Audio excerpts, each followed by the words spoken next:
TS Galaxy has been given a transfer ban.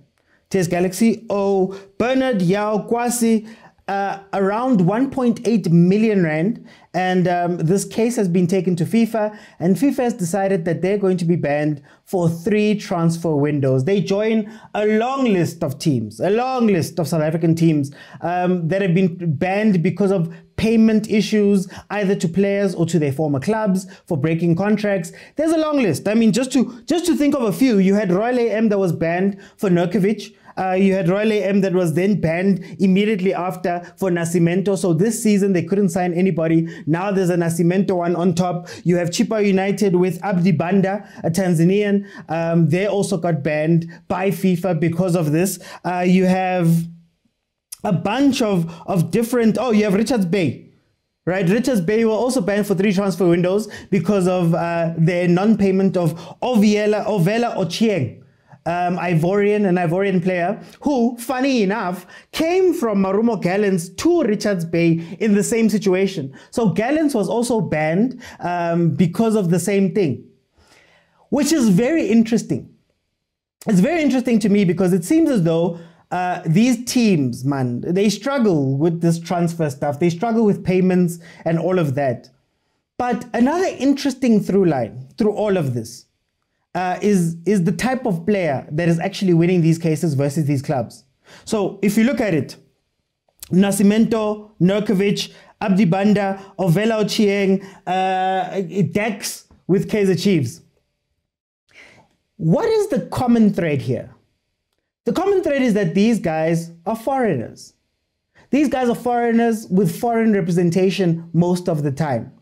And what tends to happen is that where our own representation for our own players within our league goes left at times, it seems with international players, they're able to always get their money back. They're able to always get the bans inflicted. They're able to always do those type of things. Now, to be fair, the one thing that they have an advantage over our local players is that the local players have to go through PSL structures before they get to FIFA. So if I have a dispute with a club, I have to first start with the PSL and go through their structures, which also are also run by the clubs. So I don't know how fair that is going to be. But then after that, that is when I can get to FIFA, whereas international players can go directly to FIFA, which provides them the advantage of not having to deal with the local structures. And the conversation about local structures is very important because this is where I want to take this conversation. If we're seeing so much uproar and so many instances of transfer issues and contractual issues playing out within the PSL with these foreign players, it takes me to a place where I ask, do local players go through the same issues? How many local players have been screwed over by teams and you don't hear anything about them? You know, I have so many questions about how transfers work in the PSL and why our financials are hidden. But you hear stories come out from players who say, guys, Mina, I wasn't given a chance to negotiate a contract. I went into the chairman's office and the chairman said, you are now this player. You are a Paris player, you are now a Sundowns player, you are expected at Club tomorrow.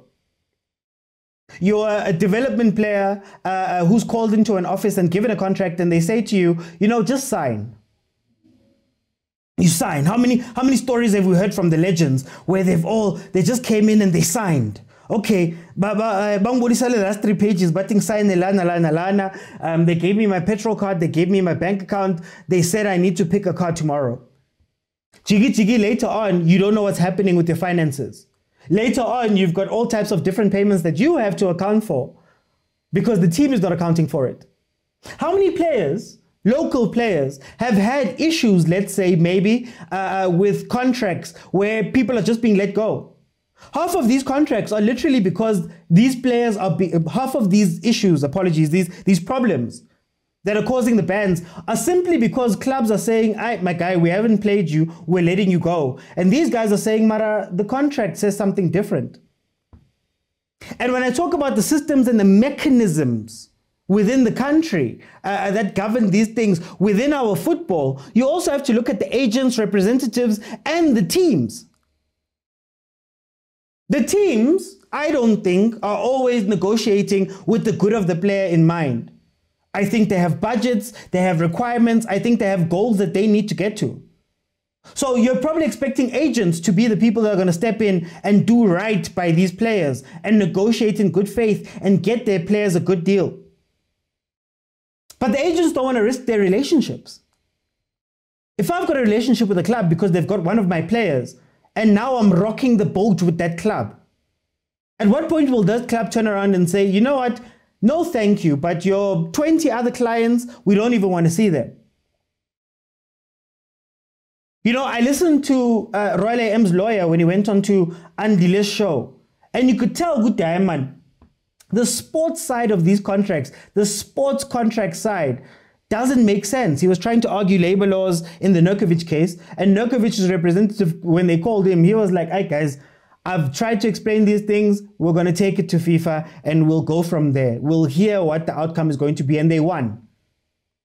So are those the people drawing up the contracts? Tim Sukazi is one of the most famous agents in the country. This is what he was before TS Galaxy, before he bought the status and created the TS Galaxy, or got them promoted.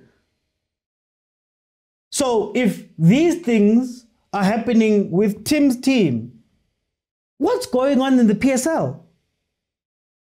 And part of me really just thinks that these teams make it up as they go, because the majority of the players that they're going to face either do not know what is entitled to them.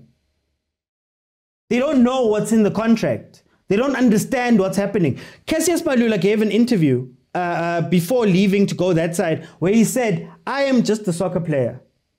What was decided in my contract, what was put into place, what the clauses are, I don't care. You speak about the case that is ongoing between Mamelodi Sundowns and Pitso Mosimane, where you are hearing stories, and I'm going to call them stories because they are alleged at this point, where their clauses that they wanted to put into contracts were turned down. There were contracts signed in parking lots, as described by Pitso's agent, that didn't have the requisite clauses that they wanted, but are still legally binding. We speak about players. There was an interview, I'm forgetting the Sundowns player, but he gave an interview where he spoke about how a coach arrived, he didn't want me, and I was pulled into an office by Patrice Motsepe, who gave me R1 million out of the goodness of his heart. What does your buyout clause look like? Is it not that million maybe, and maybe it's being spun to make it look a certain way? You know, they tell you every day in business and all of those things that you can't trust the other party. And I feel like our players are taken for a ride. If you listen to the agents talk, if you listen to all those people, you hear one side.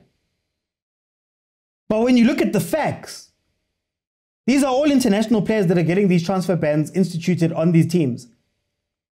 Do we really believe that there's no South African players that have grievances? Do we really believe that South African players are being done right by? We had a very similar conversation in the group, in the WhatsApp group. Click on join. You're on YouTube, click on join in order to join the WhatsApp group. The link is in the members area. We had a similar conversation where, again, the story becomes, who's negotiating on your behalf? How do you know your worth? When these players step into these negotiating places with Bob Rastan, with a lot of the chair people, with the club representatives, do they know what they're worth? Do they know what they're coming in for? Do they know what they could get? Junior Khanye told a story about how he sat back in, you know, at the time when he was going for his second contract, if I'm not mistaken, he sat back and he was watching. He was the guy playing a lot of games. But yet there was another guy who he then finds out later on was earning so much more money than him. So for me, man, this situation makes me ask so many questions, man. I have so many different questions that I want to find out how these things necessarily work and why they are not transparent with it.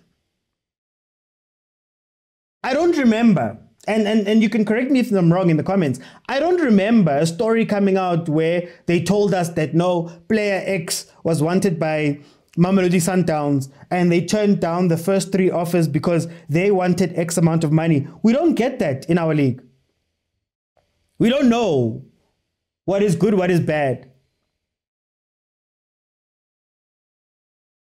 So for me, it brought about those couple of questions about how our clubs are run. It brought about some of questions about what the structure looks like. You then question the representatives and the teams, and you realize that locally, everything is interconnected. Even that PSL committee that you have to go stand in front of when you've got problems as a South African player, it's a PSL committee. It's not a separate third-party arbitration.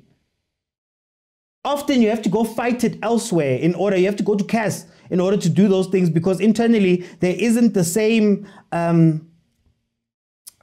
commitment to actually figuring out the problem. It's more to protect the teams. And it's just so sad because I feel that there's a lot of players that have been hard done by, that could have had better contracts, that could have had better moves, that could have had better protection, for lack of a better term, and they don't have it. You have to be one of the lucky ones.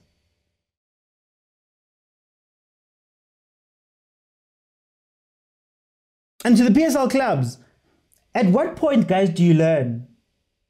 At what point do you see that it's happened with Nurkovic, you do it with Nascimento, same club?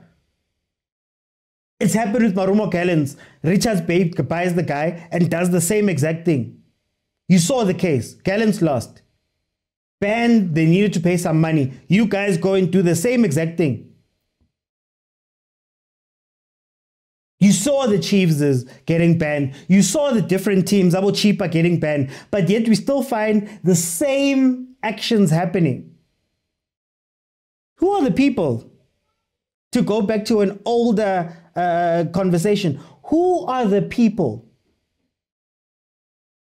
that are in these clubs, who are running these clubs every day, that are creating these contracts? And why aren't our teams learning?